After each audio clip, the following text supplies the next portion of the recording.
Hey traders, this is Chris with Tribeca Trade Group, and this is a end of day video for you for Thursday, December 19th. I've been traveling just a little bit, just to New York City, just to see some colleagues, and it's holiday season. These are the things that you're kind of supposed to do around holiday season, and unfortunately, I said, hey, I'm not really going to trade FOMC.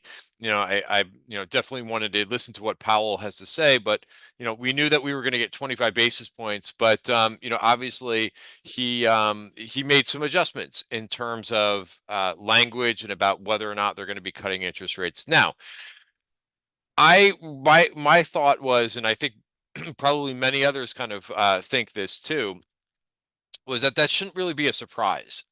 We've seen inflation tick up. We've seen inflation not go down. It's actually been increasing. We got last week, remember, we got the CPI data and the PPI data, and I have that for you. Before I bring that up, risk disclaimer in front of you, everything that we're going through is for information purposes only, not giving any advice or recommendations. Please read the full risk disclaimer right there. But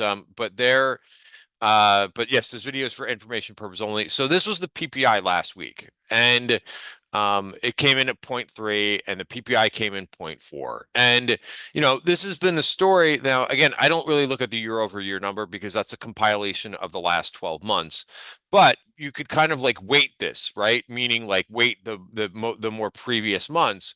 And I'm not going to go on and on about this because I did this last week. I was made a big thing about, hey, inflation is still around. So to me, it wasn't a surprise that Powell is pumping the brakes on, future rate cuts. Um, but the market didn't like that. And, the market was, for whatever reason, anticipating more interest rate cuts that are happening in 2025. And if you look right now, January, March, there's a 0% chance that they're going to cut interest rates in January. There's a 10% or 12% chance that they're going to cut interest rates in March. Now this will change, of course, based on new data. It could go up or down. But bottom line is the market didn't like it. And you have to remember too, like we were very, very hot coming into this, in terms of the momentum stocks. Clearly, we had started to see a pretty decent breadth breakdown over the last 2 weeks, which I had said that was a warning signal. I know a whole bunch of people on Twitter disagreed, and there became a lot of discussion about breadth. Take it for what it is. If that's for if the indices are moving and they're close to their highs, right? And all of a sudden you see a drop off in the stocks that are showing leadership. Nothing's 100% of the time, but usually that's a red flag, right? It's a warning signal when you start to see more and more names begin to break down. That's just what it is. I wish I could give you something else, but a lot of times that's a warning signal. Again, it doesn't have to be 100% of the time. We certainly saw a good amount of time where those magnificent seven names or the FANG names led the market for a little while, but and were contributing a lot of gains to the market. But that's how it kind of works in a market cap weighted index. But the amount of names that were dropping, I mean, this is pretty remarkable. So I'm going to just bring you through a couple screens here, and then we'll talk about what we're seeing in the indices. We're going to talk about if we're oversold or not and ready for a bounce. But I mean, this started last week. And right? And now we've got a very extreme reading here.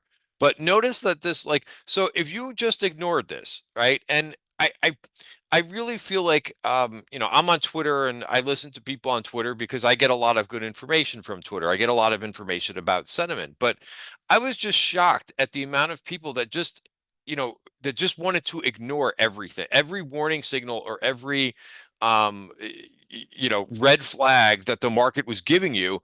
Folks just they wanted to rationalize why it's okay and why it's not. So you have to be really careful about that, right? Sometimes your judgment, your own personal judgment, gets in the way of tools that are telling you that there's something not right. And I try to do that several times. Now, my game plan was, as I was in plenty of names that were working pretty well. But I knew that if we were going to see a drop, it would be a pretty not the type of drop that we saw yesterday. Maybe that not that much. But I thought that my plan was just to get out of positions very quickly. because the market was being like some of the growth names, and particularly tech and consumer discretionary, were basically priced for perfection. And when things are priced for perfection, it doesn't take a lot of bad news to really, it doesn't take much to get a sell-off. And that's basically what we did, right? The other things that you heard the last couple of weeks is, oh, we're not going to get a sell-off because of gamma moves into quadruple witching. You're not going to get a sell-off because of seasonality, right? All of these things, when everybody's saying the same exact thing, it very rarely works out, right? When nobody, so the market likes to surprise people, right? But it also likes to give signals like this, right? And no new highs, a contraction in new highs as the market was kind of hanging out, and a pickup in new lows was a warning signal. And so why am I going on about this for a couple minutes here? So that you could use this next time, and you could say, hey, wait a minute, like raise your hand when you see something that's not right, right? Instead of arguing with it. Because I saw people do this for like a week. People like, no, it's fine. As long as my tech stocks are going up, I'm okay. Like, okay, right? Other things, a couple other things that I mentioned too. There was one day a few days ago where I think it might have actually, it was on Monday, and I said, hey, this doesn't look right either. The VIX is going up, and so did the market, right? That was on Monday. The I think the S&P was up 0.4 of a percentage point, and the VIX was also higher. That's also a warning signal too. That's called a divergence, right? So when you're seeing these, so the more of these divergences stack up, you start to increase the probability that something is not right in the market, and you're going to have a possible fall, right? So again, I'm just rehashing this a little bit so that you could take away from this and you can learn it rather than argue with with some of these things, right? Because when I posted this, and I knew when I posted this on Twitter on Monday, I'm like, Twitter's not going to like this. People are not going to like this. Sure enough, 5 people told me, bang, bang, bang, bang, bang. They gave me reasonings why the VIX was going higher with the S&P up.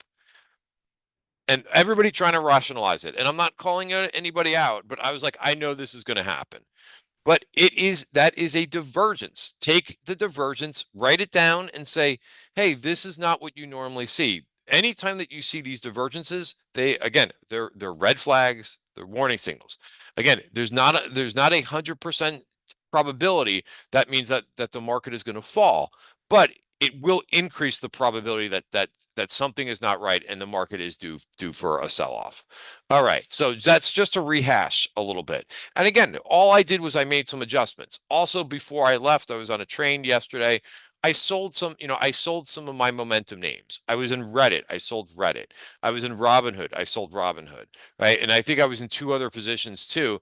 Now I wish I would have went 100% into cash, but I never do that. I never go 100% into cash just because we have an event, right? That's whether it's a Fed meeting, whether it's a CPI report, whether it's a PCE report. And I want to get to that next, and then we'll get to the price action. So for tomorrow, right? So I mentioned that last week we had the CPI and the PPI. Right. Another thing people have been saying is, that I've heard on Twitter is, oh, the inflation data doesn't matter anymore. Right. Sure, it does. It absolutely does matter because the Fed makes decisions based off of it. We have the reason why we have the PCE data tomorrow rather than it usually comes at the end of the month, I think is because of the holidays. But nevertheless, we don't usually get the CPI, PPI, and the PCE so close together. So this is going to be a tough bar considering what we just saw last week.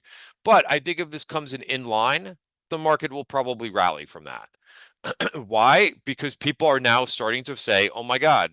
All of a sudden everybody's waking up to the fact that there's inflation out there, right? Inflation has never gone away, right? It has been present now for a while. I'm going to just show you one other thing. So if this number doesn't go, if we don't see like a 0.3 or a 0.4, then I think the market could bounce tomorrow. But if inflation is hot, right? Probably the market is kind of maybe do what it's been doing for a bit, and we may not get that move tomorrow. We may not get that bounce tomorrow. The other thing that I was going to show you too, I'm just going to hit pause here so I can bring this chart. All right, this is another way to kind of look at inflation too. This is the Treasury inflation protected securities. So these are bonds that the government issues, right? And what I do is the I put this over the Treasury bond IEF. So I duration match this. So you're looking at like it's a apples to apples comparison. And the reason why I overlay this with that Treasury ETF is because we want to reduce what's the interest rate moves. We want to actually look at because when you look at any bond, there's many components to a bond. Right. There's if it's a credit bond, like if it's HYG, it's got a credit component. It also has an interest rate component. So if you just want to look at the credit, right, then you have to overlay that with and reduce and put a treasury bond ETF in the denominator so that you can look at that. In this case, I'm doing the same thing, but I'm overlaying treasury inflation protected securities over treasury bonds so that what we're doing is we're taking a look at inflation. Right. So obviously this was 2020 when we had the big increase inflation. Inflation was increasing rapidly. Right. Now it's still present, right? It is not going down. Right. And this is also telling you the same thing. Now it's not the rate is not increasing higher than what it's been over the last 2 years, but it is still increasing, right? It's just not getting faster, right? Again, you have to look at the rate of change when you're talking about inflation, right? But this high level means inflation is definitely still present, right? It's just not increasing as fast as this acceleration here. So it's not accelerating, but it's still definitely present. All right. So that's another view of this too. All right, let's talk a little bit, so the price action, there's two things that I want to talk about today, which, we had this, little bounce in the morning and, it completely got sold off, especially IWM, which was at one point, IWM was at 1% this morning. It gave it all back. So what are the driving forces right now? Well, we kind of have a little bit more of a macro tape right now. Unfortunately, I don't particularly like that. Remember, like if you've been a viewer of my videos over the last couple of years, for a while I was starting with bonds, and I was talking about bonds every day, right? Because they were influencing the market. When yields go up quickly, it is going to have an effect on the market, especially things like small caps, right? And so what I've got here is TLT. This is a weekly chart of TLT. Now the overall rate is not higher than what it was back last year, but you could see like we had a little bit of a rally this year, September, and since then, we had this last move up here in November, which was nice. But since then, it's been heavy to the downside, right? And this was another big move today. When we zoom in on this, now there's a VPOC taken out, but and there was a big gap down today. But these are heavy moves, right? And when these things move fast, right? When yields climb quickly, right? Remember again, by the way, the Fed doesn't control long-term rates because people get this confused all the time. They think, oh, the Fed's cutting interest rates. This should be good for your mortgage, whatever. No, the Fed cuts the overnight rate. That's the short-term interest rate. 20-year, as this bond says, all you have to do is read the description. The name of the bond is plus 20-year treasury bonds. Does the Fed control any of those interest rates? No, they move by supply and demand. They move on market forces.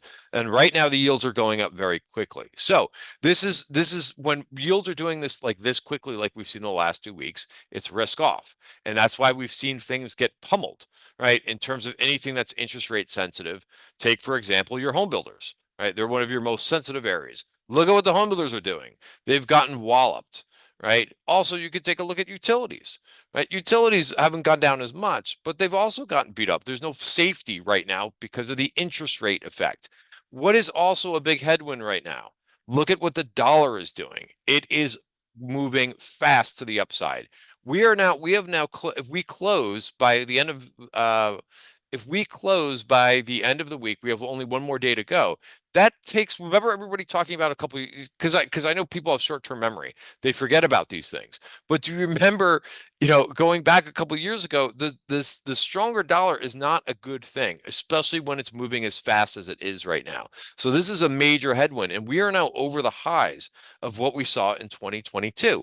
Now, I think people probably remember 2022, right? Look at what the dollar did. Remember what equities did in 2022? right? They went down pretty hard, right? This is what equities did when you have a stronger dollar and higher interest rates that are moving like that. Again, it's a big factor. So far equities are not doing that, but I think that you want to be cognizant that this stronger dollar needs to cool, and it needs to cool pretty quickly, right? And that's why we couldn't really rally today, right? Buyers just, it's there are quant funds and so forth that once they see a stronger dollar and higher interest rates, they are selling stocks, right? When you have that going, when you have this relationship happen. All right, so that's the main two. That's so we could talk about how oversold we are, and we could talk about first of all, like the trend here in SPY on the weekly chart. Yes, that's a massive red bar down, right? And we're starting to do what July did. Now, remember what I said on Twitter the other day, right? I said this, right? When you have growth lead value as fast as you were doing, outperforming. So this white line, let me explain this chart really, really quickly to you in case you're not familiar with it. But this white line represents growth over value, just like I was doing with the other situation, right? We're looking at a ratio chart, one thing over the other, right? This happened in July too, where growth really accelerated and value was nowhere to be found. That's not the most, I know for growth investors, they love that, right? But it is not a healthy market dynamics because look at what happened thereafter. And the yellow line is the S&P, right? We got a correction, about a 10% correction, right? Because of the thinning out breath like this. It's not good for the market, right? So that was a 10% correction. Notice the same type of move. So we're beginning to break down like this. So just because we're oversold, right? There could be a couple things that happen here that you want to kind of think about in terms of a scenario analysis, right? Number one is yes, and I'll bring this up for you, right? But here's where we are in terms of the NIMO and the NAMO, right? These are very oversold at this point. So we could get a nice bounce back, but if the dollar doesn't confirm and start to go down, and if interest rates don't start to stabilize a little bit, then it will probably be a very short-lived bounce. All right. So you've got to so I get it. Like market dynamics, we're very oversold. Things are probably due for a bounce. I love Tom McClellan's post as well. He's talking about with the Nasdaq, the Nasdaq 100, right? Oversold, right? So we no doubt about it. Like we are oversold at this point. Now, but we have to see, I think, things kind of shape up a bit in terms of what the dollar is doing, as well as bonds. They need to at least bonds and rates at least need to stop going up, right? For more like, okay, like you could have one day of a bounce and then you sell off into the bounce, kind of like we did yesterday, this morning, even though it wasn't that big of a bounce this morning. So where are we in terms of the technicals? Well, we have broken the 50-day moving average here in SPY. If we do now, we also broke the value area for the month, right? And it's amazing how quickly this can happen. This was all in an afternoon, right? All in a couple hours that this can happen, and it completely changes the picture. Also note the volume here. So there is a lower VPOC down here that if we do not get back above 587.53, then I think that this gets taken out. Now, what's important about the blue lines, the virgin point of controls, they're an area of demand, possible demand, right? Just like there was one back here, right? It's a point of control from a different period where price has not gone back yet. Once we revisit it, that's usually where some buyers are. Same thing that when there's one above. When there's one above, it represents overhead supply, and there could be sellers there. Again, nothing is 100%. Right? This is one where we went right past, and then we went, and we didn't actually take this one out. But it's definitely like a high level of interest for me. So bottom line is, again, before I move away from this chart, we've got to break back above 587.53, or if not, that lower VPOC is in play. Let's look at the Qs. Now, once again, we look at where we are, and again, the week's not over. We got one more day. But I don't think that this is a major like break in trend, but it doesn't mean that we can't correct more. Let's look at this on the daily chart. This is what we call relative strength, right? Because where SPY has broken the 50-day moving average and is broken below the December value area, Qs have not done that yet. And we've got some support coming up here where we could potentially bounce from. That's 512.56, right? IWM is a mess, right? Heard all kinds of people say about how IWM is going to be the leader, right? Well, not with interest rates going up, right? And that's also why, and this is messy, right? This would have been a logical place for a bounce. Now, I told someone this on Twitter. Because this is a chart that I posted. I said, hey, we're getting down to the bottom of the value area. This is and the 50-day moving average. This is a logical place for a bounce. Is the market always logical? No, it is not. And what I told this person who said that they were, oh, I'm buying calls. I'm like, well, what my opinion, what good traders do is they wait for confirmation. You get to a level of interest, you wait and see if buyers are going to come in there, right? And again, it's not just retail traders. It's just not me saying I like it. It's got to be your big institutions coming in and supporting that. Did they come in and support this? No, they were nowhere to be found, right? And we broke down and we've taken down this VPOC. Now, this is also a bounce area. You can see that we've stopped going down here, right? But if this doesn't hold, right, every time that we get to one of these things, it's a battle between the buyers and the sellers, right? And right now, the buyers are trying to hold in here, but sellers could overwhelm and we could drop down to the 200-day moving average. So again, it's a battle between buyers and sellers. All right, I also want to go through just a couple other charts because Dow is getting a lot of attention too. That's been pretty weak too. Again, decent spill lower there. For whatever reason, the Dow sometimes looks like the IWM with these big candles like this, but that's also there's a VPOC that's sitting right down there. What about the RSP, the equally weighted? Right, that's also been an absolute mess. How many? This is now, I think, like 14 red candles in a row. This is pretty. So again, we're oversold. Do we have any support like right by here? No.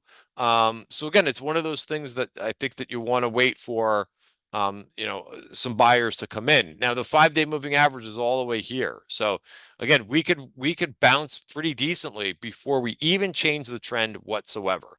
A bounce up to 178 does not even change the trend, right? So you want to be careful about playing these bounces, right? And if you do, you might need to be quick. Another thing to recognize too is what the VIX is telling you. The VIX is right now closed around a 24, right? That means the market is moving much, much faster than where we were, essentially like a week ago, right? When it was trading around 13 or 14. So you don't need the same amount of positions. You don't need the same type of position size because volatility is much higher than it was. Another thing I'm going to tell you too. So again, why am I doing this, by the way? I'm not trying to do a victory lap, right? Or anything like that, because like I said, I lost money. And by the way, like even if I were to take down all my positions, another thing that you have to realize too is I would still be losing money. Why? Because I have a 401k plan where I have equities. Everybody has lost money over the last couple days. As long as if they have a 401k plan, they lost money. So listen, get over it. What am I looking here for? So the skew index, F10. Nope. There we go. Right. This is another thing I heard people say.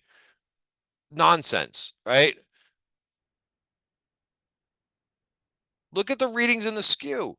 This means that that out of the money options were getting bid up, right? People were anticipating higher volatility outside of remember the VIX measures at the money options in the S&P 500 30 days out, right? This is measuring out of the money options, so they call it tail risk. Again, hey, look at that. That was a warning signal. Understand it. Don't argue with it. I heard a whole bunch of people who were talking about, oh, skew. No, it's not skew. It's because of gamma. It's because of the gamma and the options. Unbelievable nonsense. All right. So again, I'm just going through this because I saw a couple people on Twitter said, oh my God, this came out of nowhere. Those people, if you're following those people, unfollow them because they're not doing any stock analysis. They're not doing anything. They're not doing any analysis outside of, watching a couple growth names, right? That is not smart analysis, right? These are the things that will give you a heads up that something is brewing and something is not right. So we talked about divergences. We talked about the skew has been the highest level in 5 years, right? So I don't know, like you gotta like bang your head on a desk at this point for people not to understand that there were warning signs. You just ignored them, right? If you got really surprised by this, right? Okay, so let's keep going. I want to also go through sectors. There's been a complete washout in sectors. There's very little. Everything is almost everything is flashing again. And this is short-term momentum. This is when price goes below its 5, 20, 50-day moving average. I label that weak. If they're above all those moving averages, I label them strong. We've got nothing that is indicated as strong. For a while, it was consumer discretionary and tech. Let's start with those two sectors really quickly. Daily chart, we're at the 50-day moving average. Again, biggest component in the S&P, most important in the S&P 500 because it's over 30% of the index. We're testing the 50-day moving average. Again, we're not breaking below, but we've had a little bit of a sell-off here. Consumer discretionary. Also, still, look at how far it is above. It's just testing its 20-day moving average. Now, again, this is skewed by Tesla and Amazon, but those two companies are holding up a little bit better than everything else. I also want to go through a little bit more into tech. Here's IGV, which was strong, but really started to waver here, right? We had a couple weaker, earnings reports that came out. Oracle was one of them.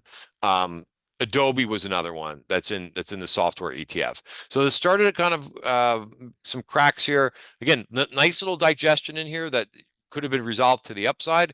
It didn't. In this case, it resolved to the downside. Now, again, we have support here for the semis. They were actually outperforming for a good portion of the day, but didn't close that way. 100 spot 67. SMH, SMH has been lagging now for a long time versus the overall market. Does it look like it's weak and could break down? It could, right? Another thing, Nvidia, right? I saw a whole bunch of people arguing that this is not a head and shoulders. Now, it may not be a head and shoulders, but you don't know. Nobody knows yet, right? You've got to watch the price action. Forget these people who think that they know. Nobody knows, right? What do? You pay attention to what price is telling you. If it breaks the neckline, then it's probably a head and shoulders. If it droops down here and it comes back up, that's not a head and shoulders anymore. But please stop doing this thing where you're trying to predict, right? Let the price action tell you something, right? And then make adjustments.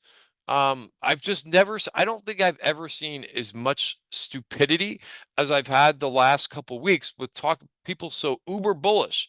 You could throw anything telling, any type of warning signal in front of them and they still wouldn't waver. I've never seen anything like that out of so many people before. All right, so going on. That's Nvidia, that's SMH. FTN, which has also been very strong, also corrected a bit down to the 20-day moving average. So again, not as big a correction so far. Your support down here, if it can't get back above the 20-day moving average, is 241.90. All right, so those are my rants for tonight. I'm not going to rant anymore. XRT is still the breakout is still intact in this, which is very impressive for retail stocks to be doing this. But this did fill the gap, and let's see if it kind of holds in here or if it goes back into the range. What else do we want to get to next in terms of sectors? So again, I'm just trying to give a little bit of like post-mortem of like all of what has transpired the last couple of days. Let's look at XLC because for a while that was also one of the best groups, right? This is the communications ETF where you've got Meta and Google, right? And Netflix is also in here too, and just starting to break into the value area for the month. It's a very slim value area, so bulls are gonna want to see price stay above 97.70 in the communications ETF. All right, I've already mentioned the home builders, so I won't cover them. They're a part of consumer discretionary. I will bring up XHB, but which has more retail than actual home builders in it. But that's also like a waterfall type break lower. I think that's enough for tech. Let's talk about financials. All right, financials. I thought that they would bounce in here too. They didn't. They broke the 50-day moving average. Things are starting to kind of come in and possibly fill this gap of the earnings. Lower VPOC down here, 47.15. If price can't get back above the 50-day moving average, that's what I would be watching. The KRE, which has just about almost, once it takes out this VPOC, that will also fill the gap, the earnings gap. Where else do I want to go? Healthcare next. Been an absolute mess, right? I've talked about in previous videos, be careful of things that are breaking down. right? They can bounce, right? Look at the bounce right up to the 200-day moving average. You think that's by accident, right? And then it got it rejected there and has taken out the lows. So this is coming now into support. But again, it is showing relative weakness. I would not want to be going after, personally, I don't go after things that have relative weakness. I try to stay with the relative strength areas of the market. Let's talk about, here's just XBI, right? Again, biotech is not very good with higher interest rates. However, it is right into some support on the weekly chart, right? Because that right here. Again, would I really want to go out and buy a lot here? Because even if this holds, the support holds, what do you think it's going to do? Right? People always want to buy the dip in this stuff, but they have no plan on where to exit, right? So if this holds, you've got so maybe this is a good trade for some. That's about a 5.8% trade, but if it bounces, it's probably going to bounce maybe into the value area for the bottom of the value area for December, right? But that's a trade, right? And there's nothing wrong with that. All right, let's keep going here. Let's go through a couple. Let's see if I want to go, I think, to industrials next. We did these. I'll do industrials next, and then I'll do some of the defensive groups like consumer staples. But again, so many charts are looking like this. This is in no man's land right now. Industrials, 200-day, it's in between the 200-day moving average. Also, this VPOC, no buyers showed up here, and sellers overwhelmed down to the downside. XLP, consumer staples, XLU, REITs, has been a disaster, moving down again. Interest rate sensitive, big move down the last 2 days. Big move down the last few months. I mean, it's just incredible how some of these areas have just been absolutely obliterated, like this. Now, again, into support similar to the XBI, but again, what are you looking for? What kind of a bounce are you looking for something like this?